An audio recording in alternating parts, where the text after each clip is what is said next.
तुला काय घाई असते रोल बघ गौरव चालू आहे माझा जरा फॉलोअप आहे डॉक्टरचा सर एकंदरीत तुमच्यावर असलेले आरोप तिकडे कोण करणार सुरुवात तो करतो ना स्ट्राईक नॉन स्ट्राईक 2-3 मेजर आता परत आरोप केले जात आहेत की मंत्रिपदाचा असणारा लाभ घेणं आणि याच्यावरनं तुमचं थेट राजीनाम्याची मागणी करणं. एक बघा या विषयावरती मी काही उत्तर देणार नाही. माननीय अंजली दमानिया या स्वतः आदरणीय उपमुख्यमंत्री अजितदादा पवार साहेबांना भेटल्यात आणि त्यांना जाऊन भेटून ज्या कागदपत्रासहित त्या भेटल्यात त्यावरती माननीय उपमुख्यमंत्री अजितदादा आणि माननीय मुख्यमंत्री देवेंद्र भाऊ आणि उपमुख्यमंत्री अजितदादा यावरती स्पष्ट उत्तर देतील आणि ते उत्तर त्यांनीच द्यावं अशी माझी सुद्धा या ठिकाणी इच्छा आहे. मुद्दा क्रमांक 2 की तुम्ही ज्या राखेच्या संदर्भात 2006चा सुप्रीम कोर्टाचा GR जर पाहिला, थर्मल पॉवर स्टेशनची राख म्हणजे प्रत्येक थर्मल पॉवर स्टेशननी केलेला तो कचरा आहे आणि तो कचरा थर्मल पॉवर स्टेशननी स्वतः पैसे खर्च करून उचलला गेलाच पाहिजे हा सुप्रीम कोर्टाचा निर्णय आहे. आणि अशा निर्णयाच्या बाबतीत हे डायरेक्ट सरकारशी संलग्न नाही. महानिर्मिती एक वेगळं मंडळ आहे, त्यामुळं मूलतः याच्याशी प्रॉफिट ऑफ बेनिफिटचा विषय कुठे येत नाही. पलीकडे आणखीन काय विचारायचं?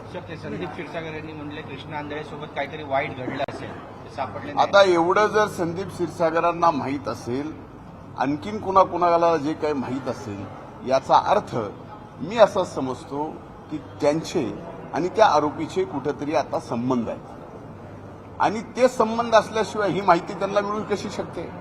जी माहिती त्या कृष्णाला काय झालंय काय नाही झालंय याची पोलिसांना माहिती नाही, तुम्हाला माहित नाही, म्हणजे तुमचे एवढे मायक्रो कॅमेरे त्याला माहिती नाही, तर त्याला कशी माहिती असू शकते? याचा अर्थ त्यांचा कुठंतरी संबंध आहे आणि त्या संबंधातून अशा पद्धतीच्या बातम्या पेरायच्या. आपल्याला ती बातमी मिळते आणि सध्या गेली 1 महिना सव्वा महिना बीड पलीकडे दुसरं काहीही आपल्या माध्यमावर चालू नाहीये. म्हणून माझी आपल्याला हात जोडून कळकळीची विनंती आहे, या माध्यमांच्या बाबतीमध्ये संबंध बीड जिल्ह्यामध्ये लोकशाहीचा 4था स्तंभ म्हणून जो मान आदर जो रुतबा आजही आहे ते कुठेतरी हळूहळू कमी होत चाललं. एक मला पूर्ण बोलू द्या आता.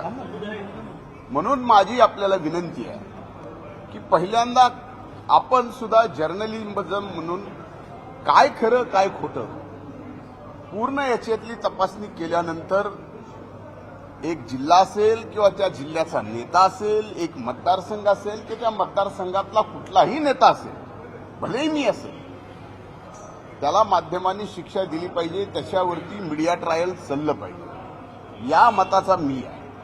पण ज्या संतोष देशमुखची ज्यांनी निर्गुण हत्या केली त्या हत्येकरांना फास्ट ट्रॅक कोर्टामध्ये नेऊन फासावर घातलंच पाहिजे. या पहिल्या दिवशीच्या भूमिकेत आणि आज माझ्या भूमिकेत कसलाही बदल नाही.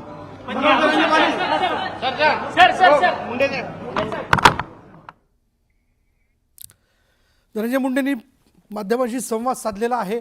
एकूणच अंजली दमानिया यांनी अजित दादांची भेट घेऊन त्यांच्याकडे जी कागदपत्र देऊ केलेली आहेत किंवा काही पुरावे देऊ केलेले आहेत त्यानंतर धनंजय मुंडेंनी आपली प्रतिक्रिया दिल्याचा आपण बघतो.